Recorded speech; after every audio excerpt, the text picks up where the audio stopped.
Hi, I'm Aaron, and this is my dad, Joshua. So, Dad, I heard we're doing something very fun. We are, after years of praying about what God might be calling us to do, we have finally decided and discerned that the next chapter of our life involves working with an organization called Family Missions Company. And we're going to have the opportunity to serve God and to serve His people by being third world missionaries. So, what does missionaries do? That's a really good question, Aaron. And it really depends on where God places us. We will spend this upcoming fall, we will be moving down to Louisiana to the headquarters of Family Missions Company near Abbeville, Louisiana. And we'll be going through 3 months of intensive training, including 3 weeks down in General Cepeda, Mexico, where we'll be working with their mission post down there. And then towards the end of that time, we will be told where our first post will be. And it could be in a wide variety of different places, different places in the Caribbean or Latin America, or possibly the Philippines, or even places in Asia. And once we're there, we'll be working with the local bishops and local priests, and we'll be kind of discerning together what God might be calling us to do. Sometimes we might be called to be working with the sick and the homebound. We might be called to be working in prison ministry. We might be working with some of the youth or some of the parishes and maybe doing catechesis or leading Bible studies or leading prayer meetings. So it really kind of depends, but wherever it is, it's going to be really exciting. So, where are we going, and what is the language we're probably going to do? Well, it depends on where we end up. If we end up in Latin America, then we're going to have to work on our Spanish. If we end up in the Philippines, we might have to learn, depending what island we're on, we might have to learn Tagalog or a couple other different languages. Maybe Latin? Probably not Latin. Because not a lot of people speak Latin. That's right.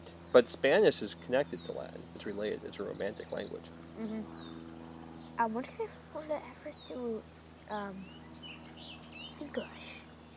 It's possible. In some places, they might have some English, so some of the people might know some.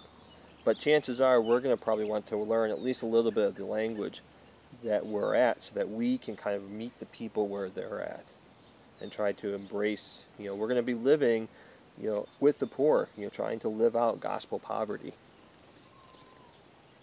Do you have a third question for me? The last question. Yes. So, what can other people do to help? To help us? Yeah. Well, that's good, because as we've been sharing our story, we've been finding a lot of people have been really excited and been asking what can they do to help. And there's 3 basic things that people can do to help us at this point. First and most importantly is to pray. As we're going and as we're selling our house and our belongings, it's important that we have the support of others.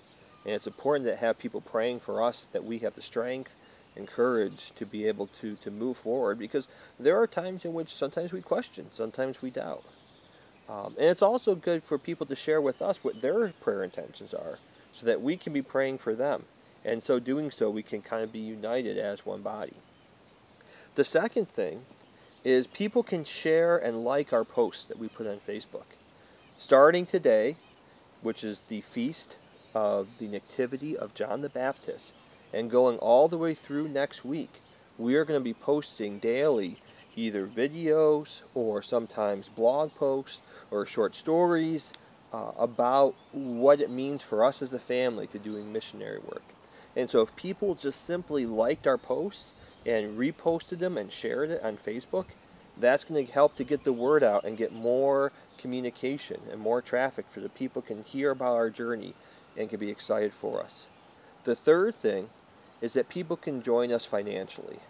We are going to be responsible for our own fundraising, and we're going to have an annual goal of raising about $18,000 a year, which will cover all of our expenses. That will cover our travel, that will cover our food and our lodging. That will also provide money so that we can have money available to give to the poor and to do the ministries that we need to do.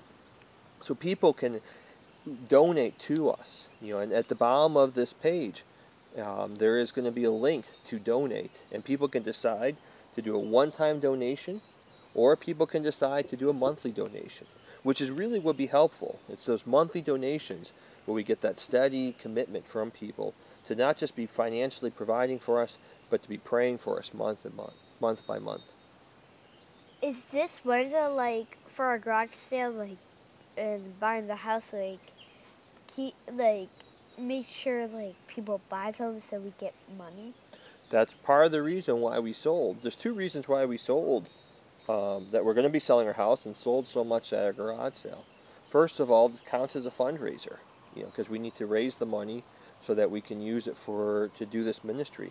The second thing is it actually frees us, because when you own a house and when you have a lot of possessions, not that there's anything wrong with owning a house or having possessions, but sometimes it can actually prevent you from being free so that you can go out and do God's work.